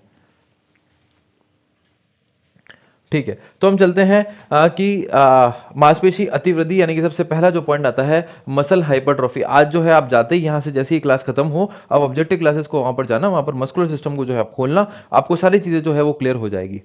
ठीक है, तो मांसपेशी अतिवृद्धि यानी कि मसल हाइपरट्रॉफी की जब बात आती है तो हमारे शरीर की मांसपेशियां अपने किए कार्य के अनुसार सिकुड़ जाती है, यानी कि जो कार्य करती है उसे क्या करती है, सिकुड़ जाती है, यानी कि कॉन्ट्रैक्ट हो जाती है। दीर्घ अवधि तक निष्क्रिय रहने पर पेशियां आकार में क्या हो जाती है, सिकुड़ जाती है। इस स्थिति को अनुपयाग यानी कि क्षीणता यानी कि डिजीज एट्रोफी कहते हैं। दूसरी तरफ व्यायाम से पेशी आकार में वृद्धि हो जाती है, इसे पेशी अतिवृद्धि यानी कि मसल हाइपरट्रॉफी कहा जाता है। तो इसने सबसे पहला पॉइंट क्या बताया कि अगर हम इफेक्ट क्या पड़ेगा, अगर हम मांसपेशी यानी कि व्यायाम करेंगे उसका हमारा जो मांसपेशियों के ऊपर क्या प्रभाव पड़ेगा, मस्कुलर सिस्टम के ऊपर क्या प्रभाव पड़ेगा। तो इसने पहला पॉइंट क्या लिखा है, मस्कुलर हाइपरट्रॉफी। तो ये हमें पता है कि जैसे मान लो कि आप पहले दिन जिम गए, अब जब आप लगातार 20 दिन तक 100 दिन तक आप जिम गए तो आपकी मांसपेशियों का आकार में क्या हो गया, बढ़ गई। अब जैसे ही आपने जिम छोड़ा और आप 30 दिन तक 40 दिन तक जिम नहीं जाते हैं तो आपकी मांसपेशियों का आकार का साइज वापस क्या हो जाएगा, घट जाएगा। तो वो इसने जो है दो टर्म को बता रखा है, एक होती है मसल हाइपरट्रॉफी और एक हम कहते हैं डिजीज एट्रोफी या मसल एट्रोफी भी जिसे हम कहते हैं, यानी कि मांसपेशियों का आकार कम होना और मांसपेशियों का आकार क्या होना, बढ़ जाना। तो निरंतर व्यायाम करते हैं तो हमारे मांसपेशियों का आकार क्या हो जाता है, बढ़ जाता है। फिर इसने बताया कि प्रतिक्रियाशीलता अवधि यानी कि रिएक्शन टाइम। उचित व्यायाम में पेशीय तान यानी कि मसल टोन में वृद्धि होती है, जो पेशी के संकुचन समय में कमी और प्रतिक्रियाशीलता समय में क्या करती है, वृद्धि करती है।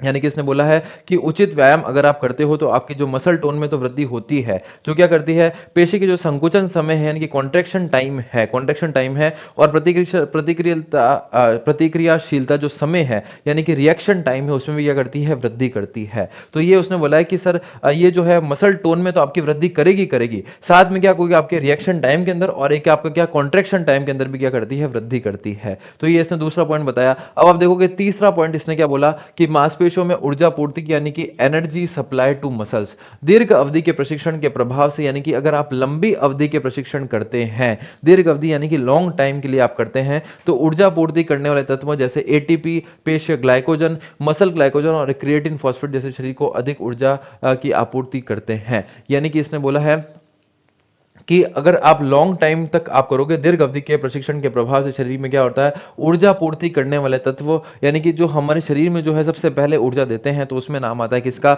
एटीपी यानी कि एडिनोसाइन ट्राइफॉस्फेट। फिर आता है पेशीय ग्लाइकोजन यानी कि मसल ग्लाइकोजन का नाम आता है, क्रिएटिन फॉस्फेट जो शरीर को अधिक ऊर्जा की जो है आपूर्ति करते हैं। यानी कि हमारे शरीर के अंदर जो है हम देखते हैं कि हमारे शरीर के अंदर क्या होता है कि चीजों की क्या होती है, आपूर्ति जो है सबसे पहले अगर हमें एनर्जी कहीं से मिलती है तो वो एटीपी है, मसल ग्लाइकोजन है, यहीं से हमें एनर्जी मिलती है। तो वो जो ये भी क्या करते हैं, ये अधिक ऊर्जा अधिक मात्रा में जो है वो ऊर्जा हमको देने लगते हैं अगर आप लंबी अवधि तक किसी कार्य को करते हैं। रेड मसल फाइबर को इनवॉलेंट्री होते हैं सर, उसी में भी लिख सकते हैं। रेड मसल फाइबर्स जो है उसे हम कह सकते हैं ये मसल फाइबर की बात आ गई। आप इनवॉलेंट्री वॉलेंट्री की बात, ऐच्छिक और अनैच्छिक में जो है रेड मसल्स की बात नहीं आएगी। यहां पर जो है फाइबर्स की बात आई है, तंतु कौन कौन से होते हैं, तो ये बात है मनीषा। ठीक है, आगे हम चलते हैं। तो ये हमने देखा कि ऊर्जा पूर्ति में भी जो है मदद होती है। अब चौथा पॉइंट हम लिखते हैं, तो आप देखो कि क्या क्या चीजें हैं। अब ये आपको पॉइंट ध्यान रखना है, ये पॉइंट आपको लिखने पड़ेंगे, इफेक्ट की बात होगी। सबसे पहला पॉइंट क्या, मस्कुलर हाइपरट्रॉफी। आप लगातार लंबे समय तक जिम गए तो आपकी मसल्स में क्या हो गई, हाइपरट्रॉफी देखने को मिली। ठीक है, दूसरा उसने क्या बोला, प्रतिक्रियाशीलता अवधि यानी कि रिएक्शन टाइम, यानी कि जब आपने जो है लगातार व्यायाम किया तो आपकी जो मसल टोन में तो वृद्धि हुई हुई, साथ में क्या है कि आपकी जो रिएक्शन टाइम है, कितनी जल्दी आपका जो बॉडी है वो कॉन्ट्रैक्ट कर पा रही है, मसल कॉन्ट्रैक्ट कर पा रही है, उसमें भी क्या हो गई, वृद्धि हो गई। तीसरा उसने बोला कि मांसपेशियों में ऊर्जा पूर्ति यानी कि एनर्जी जो मिल रही है उसका क्या हो गया, उसका भंडारण जो है वो भी बढ़ गया। चौथा पॉइंट उसने बोला है कोशिका नलिका यानी कि कैपिलराइजेशन। ये क्या कह रहा है, प्रशिक्षण के कारण पेशियों में कोशिका नलिकाओं की संख्या में वृद्धि हो जाती है, जिस कारण पेशियों का रंग जो है वो गहरा लाल हो जाता है। तो अब यहां पर क्या है कि प्रशिक्षण के कारण, क्योंकि हम लगातार जो है ट्रेनिंग कर रहे हैं, प्रशिक्षण कर रहे हैं, तो पेशियों में क्या हो रहा है, कोशिका नलिकाओं में संख्या में क्या होती है, वृद्धि हो जाती है। यानी कि जो हमारी कोशिका है उसमें संख्या में क्या हो गई, वृद्धि हो गई, यानी कि इंक्रीज हो गया। और वहां पर क्या होगा, जिस कारण जो है उनका रंग कैसा होता है, लाल होता है। जैसे हम देखते हैं कि हम लगातार लंबे समय तक कार्य करते हैं तो लाल हो जाती है चीजें। तो वही चीज है कि उसके कारण जब लंबे समय तक किया तो जो है लाल हो गया। और उसने क्या बोला कि नलिकाओं की संख्या में यानी कि कैपिलरीज की संख्या में क्या हो गई, बड़ी वृद्धि हो गई। ठीक है। अब पांचवा पॉइंट, अब आपने जब लंबे समय तक अगर एक्सरसाइज की है, व्यायाम किया है, तो निश्चित रूप से क्या होगा, वसा में कमी होगी, यानी कि हमारा फैट रिडक्शन होगा। यानी कि उचित प्रशिक्षण से पेशी के चारों ओर जमी वसा में कमी आती है। इससे शरीर की वास्तविक यानी कि चर्बी भार में जो है वृद्धि होती है। यानी कि जो बेचर्बी वाला भार है, यानी कि एक तो क्या होता है कि हमारा मसल फैट, मांसपेशी का जो फैट होता है उसमें तो क्या होती है, कमी आती है। और जो हमारी मसल्स होती है वो क्या होती है, हैवी होती है, बोन होती, डेंस होती है। तो उसको हम लिख सकते हैं कि जब आप अधिक समय से जो है मांसपेशियों में व्यायाम कर रहे हैं तो क्या होगा, मसल की जो टोन है उसमें वृद्धि होगी, जो फैट है उसमें क्या होगी, कमी होगी। ठीक है। अब आप देख सकते हैं कि छठा पॉइंट आता है स्थानीय पेशीय सहन शक्ति, यानी कि लोकल मस्कुलर एंडोरेंस। लंबे समय के प्रशिक्षण से पेशी को थकावट का सामना करने की अपनी क्षमता को बढ़ा लेता है। यह लैक्टिक एसिड में सहन करने की क्षमता में वृद्धि के कारण संभव होता है। यानी कि जब आप लंबे समय तक जो है वो इस प्रकार के व्यायाम करते हैं तो वहां पर क्या होता है कि जो लैक्टिक एसिड टॉलरेंस है, यानी कि आपकी थकान होने की क्षमता है, वो क्या हो जाती है, अधिक हो जाती है। क्योंकि देख लो कि ये चीज हमने जो है सभी ने एक्सपीरियंस की है। जैसे मान लो कि मैं 2 महीने तक जो है किसी प्रकार की कोई ट्रेनिंग नहीं करता हूं, अब जब मैं पहले दिन जो है वो ग्राउंड में जाता हूं तो मुझसे 2 राउंड भी मुश्किल से निकाले जाते हैं। और वही चीज जब मैं 1 महीने तक लगातार जो है ग्राउंड में जाकर दौड़ता हूं तो अब मैं 10 राउंड भी आराम से निकाल पाता हूं। यानी क्या हो गया कि जो हमारे शरीर में जो लैक्टिक एसिड भर रहा था उसको टॉलरेट करने की बात आ चुकी है। यानी कि यहां पर क्या हो गया, थकावट का सामना करने की क्या होती है, अपनी क्षमता को क्या कर लेता है, बढ़ा देते हैं। यह लैक्टिक एसिड में सहन करने की क्षमता में क्या करते हैं, वृद्धि करने का संभव होता है। तो ये इसने जो है 6 प्रकार के जो है इफेक्ट बताए हैं। फिर इसने बताया है कि सातवां पॉइंट जो बताया इसने आसन यानी कि पोस्चर के बारे में बताया है कि नियमित व्यायाम आसन के सुधार में सहायक होते हैं। इस प्रकार व्यक्ति जो है सुंदर दिखाई देता है और स्वयं को जो है अच्छा अनुभव करता है। हम भी देखते हैं जब हम लगातार लंबे टाइम तक जो है रोज एक्सरसाइज करते हैं तो हमारा जो पोस्चर है, बॉडी का जो पोस्चर है वो एकदम अच्छा हो जाता है और हम खुद को भी जो है आकर्षक दिखने लगते हैं। और फिर आता है लास्ट, शक्ति एवं गति। नियमित व्यायाम पेशियों की शक्ति और गति को बढ़ाते हैं। यह पेशीय अतिवृद्धि यानी कि मसल हाइपरट्रॉफी एवं देने तक ग्रहण करने की उद्दीपक यानी कि स्टिमुलस में क्या होती है, वृद्धि होती है। तो अगर आप नियमित रूप से व्यायाम कर रहे हो तो ये पेशियों की क्या करेगा, शक्ति को और गति को बढ़ा देगा। यह यानी कि ये मसल हाइपरट्रॉफी जो हमने पहला पॉइंट देखा था, देने तक ग्रहण करने के उद्दीपक स्टिमुलस में भी क्या होती है, वृद्धि होती है।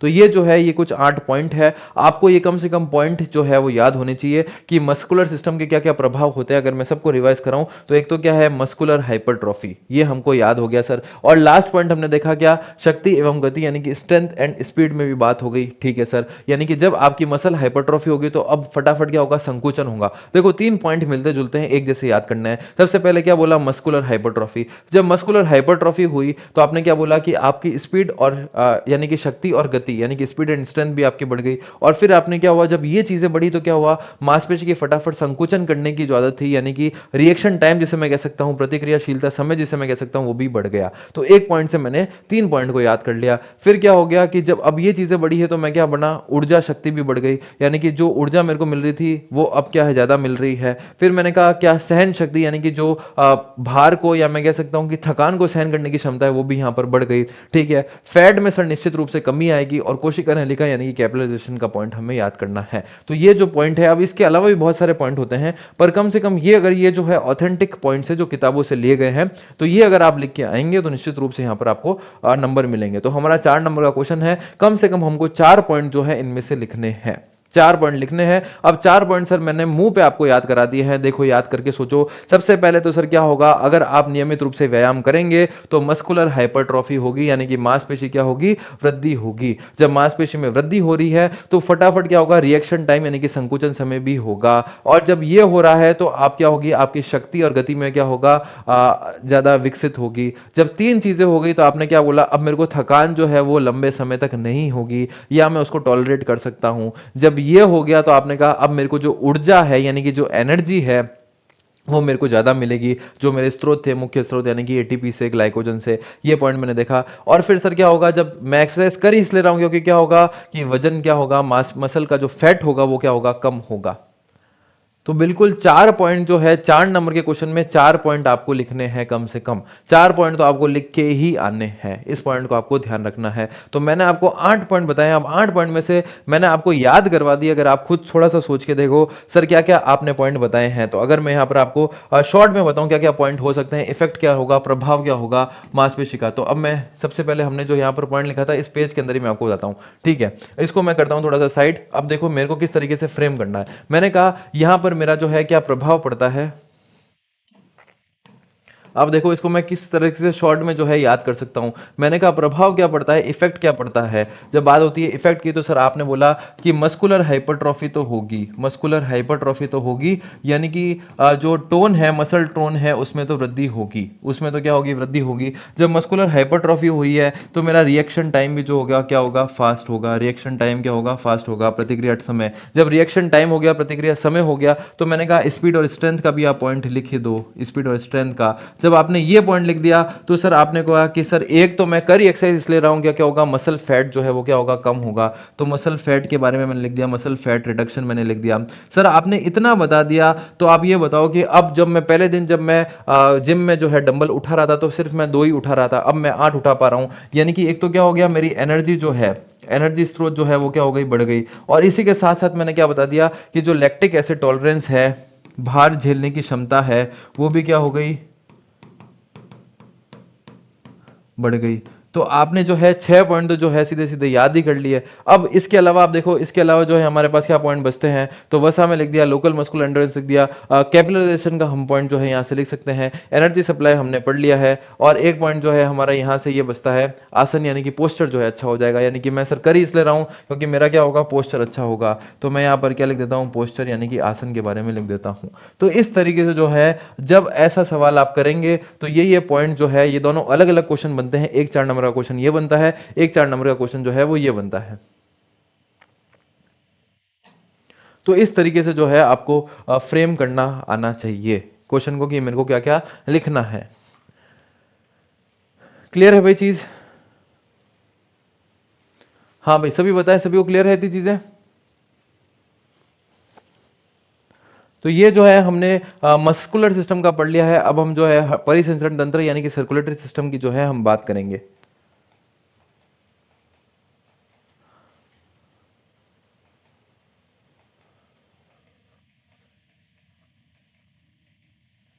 और यहां से फिक्स है जब कि उन्होंने, जब पार्ट ए का जो सेकंड यूनिट है उसके अंदर जब ये 4 टॉपिक डाले हुए हैं, तो फिक्स है कि एक ना एक से जो है वो प्रश्न पूछा जाएगा, निश्चित रूप से है। हाँ, तो ये पॉइंट जैसे निष्ठा ने लिखे हैं, तो ये fat reduction, energy boost, strength, speed, reaction time, muscular hypertrophy, बिल्कुल इस तरीके से पॉइंट जो है वो आपको याद रखने पड़ेंगे। ये पॉइंट्स आप लिख के आएंगे तभी आपको नंबर मिलेंगे, क्योंकि मैं बहुत क्लियरली बता रहा हूँ कि ये जो पॉइंट्स मैंने लिए हैं ये ऑथेंटिक किताबों में से लिए हैं। और ये पॉइंट्स आप लिख के आएंगे तो आपको निश्चित रूप से नंबर मिलेंगे। हम जो है चैट जीपीटी या गूगल या इस प्रकार के अगर पॉइंट्स लिखेंगे तो वहां पर जो है एग्जामिनर नंबर नहीं देगा। क्लियर है भाई सभी को?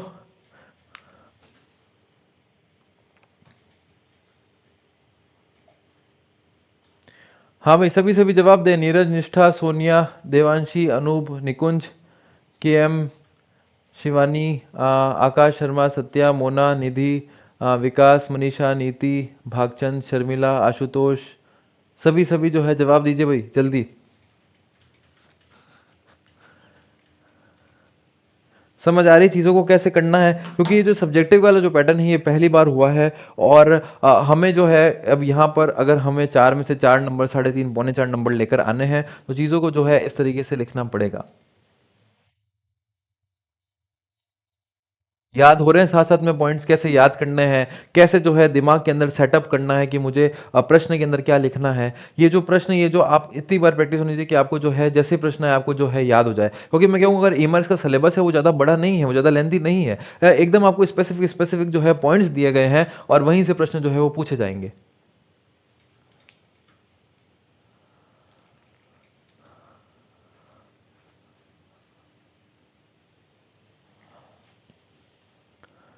चलिए तो बिल्कुल सभी का जवाब आ रहा है।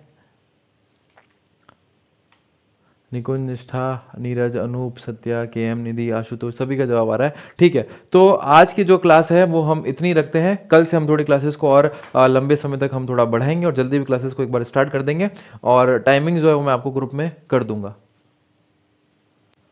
आकाश शर्मा कह रहे हैं सर 1499 रुपये वापस लेकर रहेंगे। सर जी हम सब आपसे बिल्कुल सभी को जो है वो दिए जाएंगे। अगर आपका चयन होगा तो निश्चित रूप से जो है वो सभी को रिफंड मिलेगा।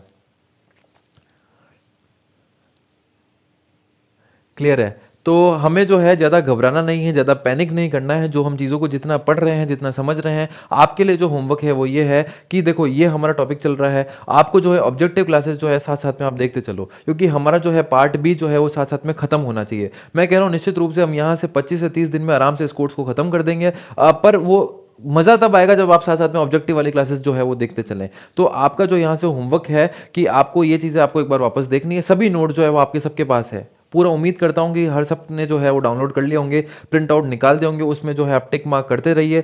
संडे तक आपको सभी को इंग्लिश नोट्स भी आपको सबको मिल जाएंगे, ये मेरा आपसे वादा है। और साथ में जितना प्रयास जो है हमसे होगा वो हम आपके लिए करेंगे। आपको जो है अब यहाँ से बिल्कुल भी समय को खराब नहीं करना है, समय को बर्बाद नहीं करना है, और ऑब्जेक्टिव क्लासेस को जो है वो आप साथ में देखते चलो। तो आपको जो है चीज़ें और आपको पता चलेगा कि क्या चीज़ें जो है वो क्लियर हो रही है, क्या जो चीज़ें हैं वो और आ सकती है, क्या और चीज़ें हम इसमें ऐड कर सकते हैं, क्या और चीज़ों को हम लिख सकते हैं। लिखने में बहुत सारी चीज़ें हैं, बट फिजूल की चीज़ें हमको नहीं लिखनी है।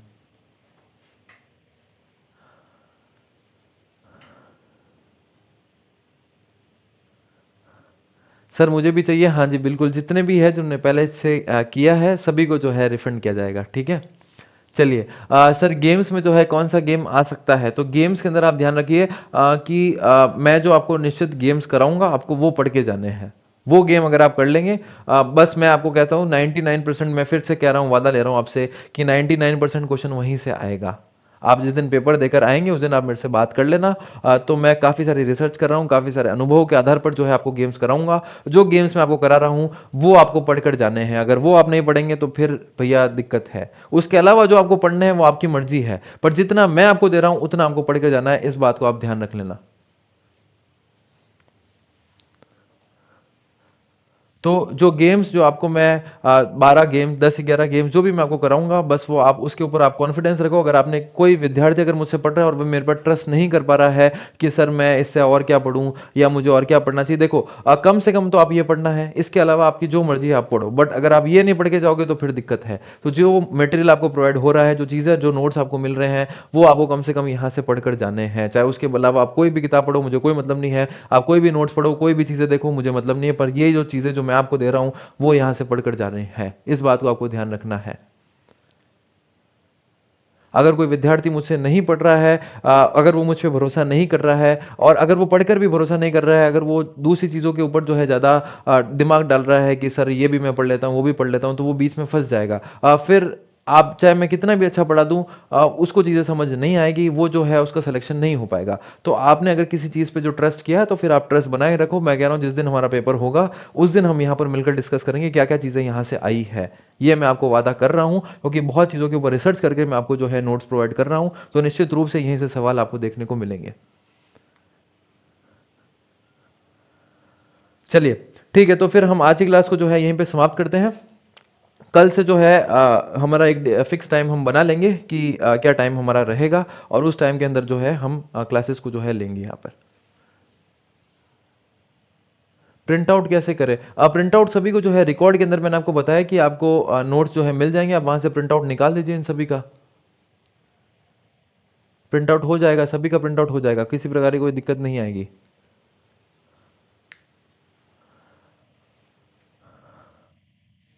चलो, हम तो आपके भरोसे, बिल्कुल आप भरोसे रहिए, आप विश्वास रखिए, ट्रस्ट रखिए, निश्चित रूप से हम जो है सक्सेसफुल होंगे इस बार। चलिए फिर मिलते हैं हम कल की क्लास में। और तब तक मैं बता रहा हूँ बार बार, ऑब्जेक्टिव प्रश्नों वाली, ऑब्जेक्टिव क्वेश्चन वाली क्लास ध्यान से देखते चलना। वहां से चीज़ों को और अंदाजा मिलेगा कि और मैं सर क्या लिख सकता हूँ। 4 पॉइंट और आपको मिलेंगे, वो पॉइंट बहुत ज़रूरी है। करंट की क्लास कब होगी? करंट की क्लास जो है हम इस वीकेंड पर जो है वो कोशिश करेंगे बिल्कुल। हाँ बिल्कुल, जीरो से, ये हमारी पहली क्लास है सब्जेक्टिव की, जीरो से हम स्टार्ट कर रहे हैं। और ऑब्जेक्टिव क्लास आपको दिख जाएगा पार्ट बी के अंदर, वो क्लासेस आपको देखनी है बस। इवनिंग का कर देना। देखो इवनिंग का नहीं हो पाएगा क्योंकि मेरी अभी जो यहाँ से सीधा-सीधा मैं निकलते ही भागूँगा, मेरी ऑफ़लाइन क्लासेस चलती है, तो ऑफ़लाइन क्लासेस में मेरे को जाना है, तो इवनिंग का पॉसिबल नहीं हो पाएगा। पीडीएफ नहीं है सर, पीडीएफ आपको मिल जाएगी। अ, जो है आप निकाल लेना, अगर आपको कोई दिक्कत आती है तो आप मेरे को शाम को 8 बजे बाद व्हाट्सएप कर देना मैसेज, क्योंकि अभी मैं अवेलेबल नहीं मिलूँगा आपको व्हाट्सएप के ऊपर। मेरी क्लासेस है 8 बजे मैं वहाँ से फ्री होऊँगा तो मैं आपको बता दूँगा। हमको सर काफ़ी भरोसा हो गया। ठीक है, आप भरोसा अपना ऐसे ही बनाए रखिए, निश्चित रूप से हम सक्सेसफुल होंगे और इस बार हमारा चयन होगा। ठीक है, मिलते हैं फिर हम कल की क्लासेस में। और कोई डाउट है आप व्हाट्सएप कर सकते हैं, और पर ध्यान रखिए 8 बजे के बाद कीजिए, क्योंकि अभी मेरी जो है ऑफलाइन क्लासेस रहेगी 8 साढ़े 8 तक, तो उसके बाद मैं आपको जवाब दे पाऊंगा। और काफ़ी सारे मैसेजेस आते हैं तो वो नीचे चले जाते हैं, तो इस प्रकार से मेरा आपसे अनुरोध है कि आप 8 बजे के बाद जो है वो कीजिए। सर आप क्लासेस ले रहे हैं, उसकी पीडीएफ चाहिए, उसकी पीडीएफ सब आपको दे रखी है। आप अपने रिकॉर्ड सेक्शन में जाइए, पार्ट ए यूनिट नंबर 2 के अंदर जाइए, आपको सारी पीडीएफ ऐसे के ऐसे हूबहू मिल जाएगी। सर टाइम फिक्स कर दीजिए, एक टाइम जो है आपको 1-2 दिन में मैं फिक्स करके बता दूंगा, क्योंकि मेरे भी बहुत सारे शेड्यूल्स हैं, रूटीन है, तो उन चीज़ों को मैं थोड़ा देख कर आपको फिक्स करके आपको बता दूंगा। ठीक है, चलो मिलते हैं फिर कल सभी से। तब तक के लिए सभी को जय हिंद, जय भारत।